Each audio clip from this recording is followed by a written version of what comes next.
Depression क्या है? आप में से हो सकता है बहुत आदमी ऐसे होंगे जिसने कभी खुद अपनी ज़िंदगी में डिप्रेशन को फेस किया होगा या अपने परिवार में या अपने आसपास समाज में देखा होगा।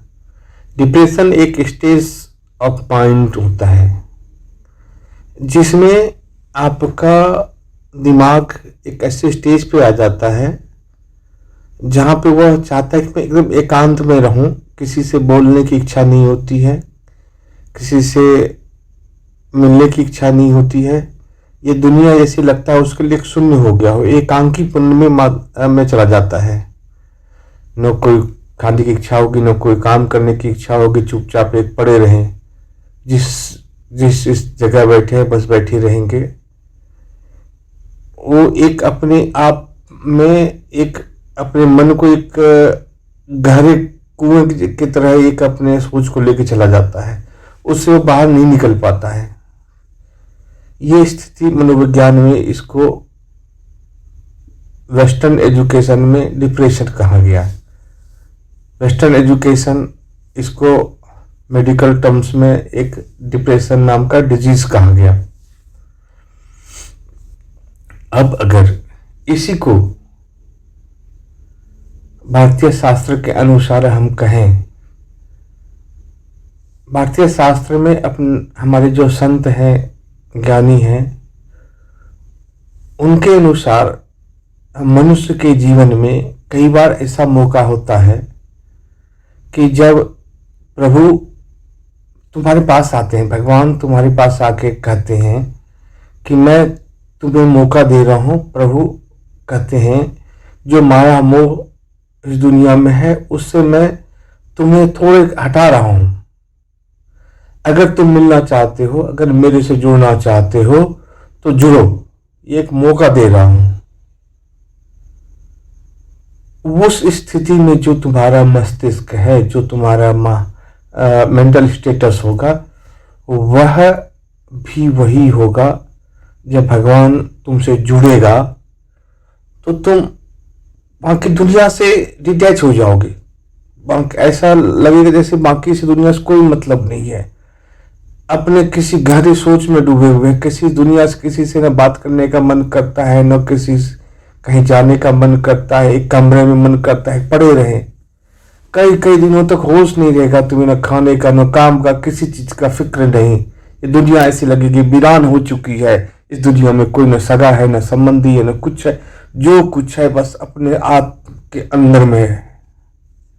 ये घड़ी होता है प्रभु मिलन की घड़ी। अब देखो, जहां डिप्रेशन की स्थिति और ये स्थिति दोनों ही सिमिलर है, लेकिन एक मेडिकल टर्म्स में उसको डिप्रेशन नाम का डिजीज कहा गया, वही भारतीय शास्त्र कहता है, हमारे सनातन धर्म कहती है कि यह प्रभु के मिलन की स्थिति है। जब प्रभु आपके से मिलेंगे तब आपकी यह स्थिति आएगी। अगर हो सकता है आप लोगों में कोई अगर ये महसूस किए होंगे भगवान को प्राप्त, या किसी कोई ऐसा फील हुआ होगा तो आप इस स्थिति में गए होंगे। ये हर किसी मानव के, चाहे स्त्री हो या पुरुष हो, जीवन में एक दो बार जरूर प्रभु मौका देते हैं। उस टाइम ऐसी स्थिति आती है। अगर यही आज से हम 100 साल 200 साल पहले कहे तो इस स्थिति में आदमी घर द्वार छोड़ करके संन्यास की ओर चला जाता था कि मेरी अब जो है प्रभु का इंडिकेशन आ गया है, मुझे अब संन्यास में जाना है। इस स्थिति में जो भी आता था। लेकिन जैसे जैसे वेस्टर्न एजुकेशन हमारे यहाँ हावी होते चला गया, वह जैसी स्थिति आती है तुरंत बोलता है अरे ये तो डिप्रेशन हो गया, चलो साइकोलॉजिस्ट के पास। साइकोलॉजिस्ट क्या करता है कि आपके साथ 2-3 सीटिंग करेगा, आपका कब कैसे कैसे ये विचार परिवर्तन हुआ, वहां से लेकर के प्रेजेंट स्टेज तक आपके थिंकिंग को एनालाइज करेगा, उस धागे को जोड़ेगा, फिर वहां से आपका ब्रेन वॉश करना शुरू करेगा।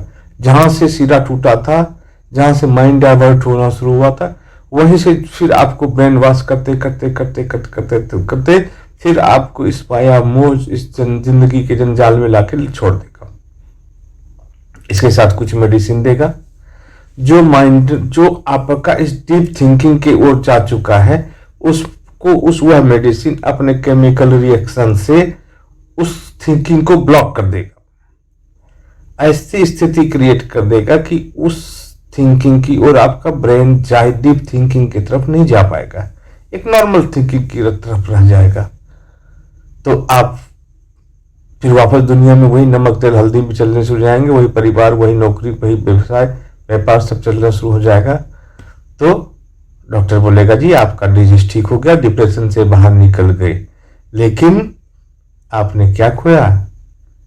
अपने जिंदगी का सबसे मूल्यवान मौका खो दिया, उस प्रभु से मिलन को खो दिया, उस मौका जो भगवान ने दिया था उसको खो दिया। इसलिए अगर आपको या आपके किसी जानकार या किसी को डिप्रेशन जैसी कोई समस्या फील हो, मेरी हम्बल रिक्वेस्ट है आप उस स्थिति को डीपली एनालाइज कीजिए। क्या वो बीमारी है या प्रभु मिलन की घड़ी है?